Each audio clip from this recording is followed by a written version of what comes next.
მე მყავდა კაცო ადამიანი, ეხლა თვითონ მიხვდება თუ მისმენს, არ ვიცი, რომ ეს ჩემთან დადიოდა ხოლმე ლექციებზე. არც არ აკეთებდა.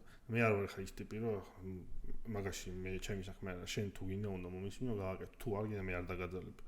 არ გინდა. ხო და რა უკან იჯდა ხოლმე სურა და ვაფშე ხმას არ იღებდა ხოლმე, მეც არ ვაწუხებდი ხოლმე რა.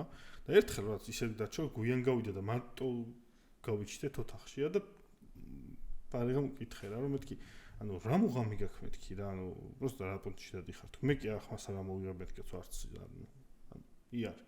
просто რა მაინტერესებს სპორტული ინტერესი, მაგრამ რატო ყველა დროს რატო ხარჯავ მეთქი და დედა არისო უცხოეთშიო ფულს აგზავნის იქიდან და მამა ჩემს იმია ტვინი გაუბრუღაო რომ გინდო სადმე შეიყვანე ბავშვი რომ ისწავლოს და ტიპს რავი არ უნდა და რა ძმაო რა და ხო და რავი ხა წამედია ეგეთმა მშობელმა ვიღაცას მოусმინა მაგარი შენ შვილს გავხდი სტივ უზნიაკს გამოვიდა ეს ადამიანი პროგრამისტი?